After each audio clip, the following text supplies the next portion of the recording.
दोस्तों, आज की कहानी बेटे बहू ने मां को छोड़ा वृद्धाश्रम आपके दिल को छू जाएगी और आप भी सोचने पर मजबूर हो जाओगे। ये कहानी एक बहुत ही अच्छा एग्जाम्पल सेट करती है। बस आप इस कहानी को अंत तक पढ़े। हरी घर आया और अपनी मां के पास गया। मां कहा, हो चलो आज घूमने चलते हैं। और बोला, मां चलो जल्दी से तैयार हो जाओ, हम सब घूमने जा रहे हैं। पर कहाँ बेटा? अरे चलो तो। बेटा, मेरी तबीयत ठीक नहीं है, घुटनों में दर्द है, मैं कैसे कहाँ घूम पाऊंगी। तुम लोग चले जाओ। अरे मेरी माँ, चलो तो। मैं हूं ना सिमरन, तुम भी जल्दी तैयार हो जाओ और 5-6 दिन के हिसाब से सबकी पैकिंग कर दो। जी। सिमरन और हरी ने आंखों आंखों में इशारा किया, चलो सब कार में बैठो। बच्चा पार्टी पीछे बैठेगी दादी के साथ, हरी ने अपने दोनों बच्चे हरमन और सोनम से कहा। बच्चे खुशी खुशी दादी के साथ पीछे कार में बैठ गए। गाड़ी धुआं छोड़ते हुए आगे बढ़ती जा रही थी और यकायक एक जगह आकर रुक गई। क्या हुआ बेटा? पता नहीं माँ, देखता हूँ। बाहर आकर गाड़ी देखकर हरी ने अपनी माँ से कहा, माँ गाड़ी का इंजन खराब हो गया है, बहुत समय लगेगा इसे बनने में। आप ऐसा करो, ये सामने आश्रम है, वहाँ बैठ जाओ। वृद्ध आश्रम देखकर सुलेखा जी थोड़ा चौंकी। सिमरन, तुम भी बच्चों और माँ को लेके अंदर जाओ, मैं तब तक गाड़ी के मैकेनिक को कॉल करता हूँ। सुलेखा जी अब थोड़ी सामान्य हुई कि और सब लोग आश्रम में आ गए। सुलेखा जी सबसे मिलती और बातें करती रही। बातें करते करते उन्हें आधा घंटा हो गया तो उन्होंने देखा कि बहू और बच्चे तो है नहीं, कहाँ गए तीनों। उन्हें देखूं तो, ऐसा सोचकर वो बाहर आने लगी तो देखा कि बाहर से चौकीदार उनका सामान लेकर आ रहा है। अरे अरे भाई, ये मेरा सामान लेकर क्यों आ रहे हो?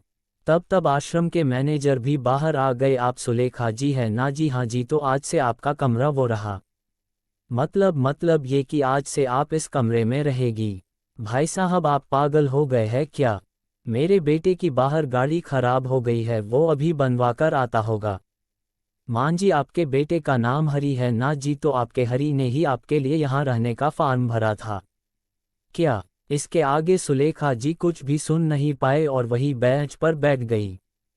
उनकी हालत ऐसी हो गई कि काटो तो खून नहीं, ना आंख से आंसू बह रहे, ना मुंह से एक शब्द निकल रहा, ना ही उन्हें कुछ सुनाई दे रहा था। वो बस वही बैठे बैठे अपने अतीत में झांकने लगी। शादी के बहुत साल बाद तक वो मां नहीं बन पाई थी। सबके ताने सुने, किसी ने बांझ तो किसी ने कुछ कहा, हर तरह का इलाज, हर जगह मन्नत मांगी, आखिर भगवान ने उनकी सुन ली और उनकी गोद में हरी आ गया। हरी शुरू से उद्दंड, स्वार्थी और जिद्दी बच्चा था, पर मन्नतों से मिला बच्चा लाड़ प्यार भी बहुत मिला। जब 5 साल का था तो हरी के पिता भी इस दुनिया में दोनों को छोड़कर चले गए। अब हरी को अकेले माँ और पिता का प्यार देना, उसे पालना पोसना सब सुलेखा के ऊपर आ गया था। इन सब में एक काम सही हुआ कि पति की मृत्यु के उपरांत अनुकंपा में उसे वर्ग 4 में नौकरी मिल गई। उसे याद आ रहा था, हरी बचपन से ही बहुत जिद्दी और स्वार्थी था। एक बार स्कूल की परीक्षा में वो फेल हो गया तो उसने खुद को पास कराने के लिए सुलेखा जी के कान के बूंदे ले जाकर अपनी मैडम को दे दिए और बोला, ले लो और मुझे पास कर दो। बहुत डांटा था उसे सुलेखा जी ने तो मम्मी मम्मी माफ कर दो, आगे से नहीं करूंगा ऐसे। स्कूल से निकालने वाले थे पर मैंने हाथ पैर जोड़े तब जाकर फिर से पढ़ने दिया उसे। एक बार मेरे सिर बहुत दर्द कर रहा था तो सुलेखा जी ने हरी से कहा, बेटा ये बाल्टी और घाघर भर देना पाइप से, तो कहने लगा, मैं नहीं भरूंगा। सुलेखा जी ने कहा, बेटा मुझे बहुत दर्द है, भरो नहीं तो पिटाई कर दूंगी। तो हरी ने नंबर डायल कर दिया। पुलिस आ गई घर और उनसे कहने लगा, माँ मुझसे घर के काम कराती है। कितनी शर्मिंदा हुई थी मैं, जब पुलिस वाली सुलेखा जी को खूब खरी खोटी सुना रही थी। उनके जाने के बाद हरी जब माँ रोते देख बोला, मम्मी मम्मी अब नहीं करूँगा, गलती हो गई, माफ़ कर दो। ऐसे ना जाने कितनी बार उसने गलतियाँ की और हर बार माफ़ी मांगी। सुलेखा जी भी प्यार से, डांटकर, गुस्सा करके, समझाकर उसे बड़ा किया। उसकी किस्मत हमेशा से अच्छी रही, कम मेहनत में भी वो जल्दी सफल हो जाता था।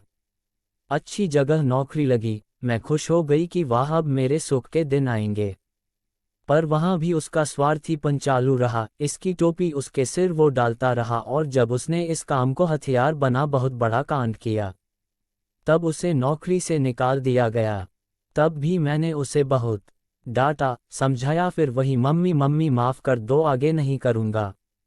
फिर सुलेखा जी अपनी जमा पूंजी जोड़ उसे एक दुकान खुलवा दी और मैं भी दुकान के हिसाब किताब पर ध्यान देने लगी तो दुकान चल पड़ी। मुझे लगा अब सुधर गया। कुछ दिन बाद एक लड़की को गले में माला डाले ले आया कि ये आपकी बहू है।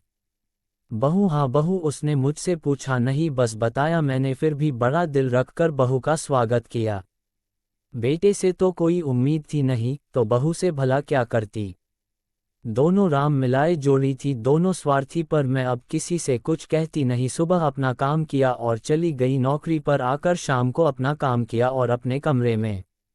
इस बीच भी बहुत गलतियां हुई हरी से, पर अब पत्नी उसका बचाव करती और वही दोनों आकर कहते मम्मी मम्मी अब आगे से ऐसा नहीं होगा, आप माफ़ कर दीजिए।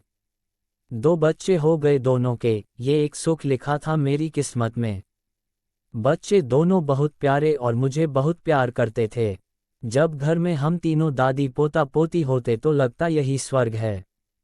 अभी 6 महीने पहले ही मेरा रिटायरमेंट हुआ है, जो थोड़े बहुत पैसे मिले हरी ने लेने चाहे पर मैंने नहीं दिए, क्योंकि पेंशन आनी नहीं थी। जो पैसे मिले उसे फिक्स्ड कराकर हर महीने आते ब्याज से मेरी दवाई का खर्चा निकल जाता। अब मैं सारा दिन घर में रहती तो काम भी ज़्यादा करती। मैंने अपने हरी को बहुत अच्छे से पाला, बहुत अच्छे संस्कार दिए, फिर भी ये ऐसा निकला। हर बार गलती करके माफ़ी मांगना और फिर अगली बार और बड़ी गलती करना। पर अब और नहीं कुछ सोचते हुए सुलेखा जी वर्तमान में आई और अपनी आंखों से बहते आंसुओं को पोंछा और मैनेजर साहिब से कहने लगी, सर एक कॉल कर सकती हूँ? जी जी ज़रूर। हेलो इंस्पेक्टर साहिब, मुझे एक शिकायत दर्ज करानी है। और कुछ ही देर में पुलिस मोबाइल नंबर को ट्रेस करके हरी और सिमरन को पुलिस स्टेशन ले आई। वहां सुलेखा जी को देखकर दोनों हक्के बक्के रह गए।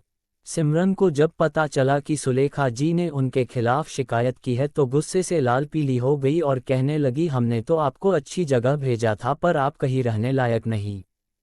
सुलेखा जी ने कहा, कहीं और क्यों, मैं अपने घर में रहूंगी। तो सिमरन हंसते हुए बोली, कौन सा आपका घर? वो घर अब मेरे नाम है। सुलेखा जी गुस्से में पुलिस इंस्पेक्टर से बोली, मेरी दर्ज शिकायत में धोखाधड़ी और बेईमानी का केस भी दर्ज होना चाहिए।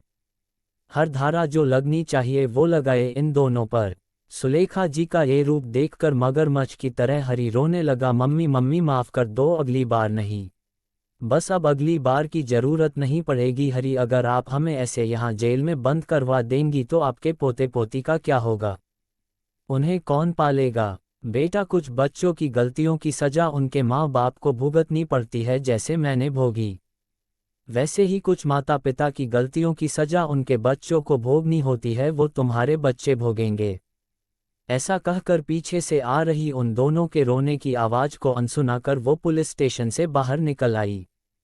बाहर आके देखा तो उनके दोनों पोते और पति उन्हें देख भागकर उनसे गले लग गए। उन्होंने भी उन दोनों को गले लगा लिया और दोनों का एक एक हाथ पकड़कर उनके कदम से कदम मिला। वो आगे बढ़ने लगी। उन्होंने ने निश्चय किया था इस बार वो किसी को माफ़ नहीं करेंगे। क्या हमें अपनी माँ बाप के साथ ऐसा धोखा करना चाहिए? जो माँ हमेशा अपने बच्चों की गलती को माफ़ कर देती है, हमें उस माँ के साथ ऐसा सलूक नहीं करना चाहिए।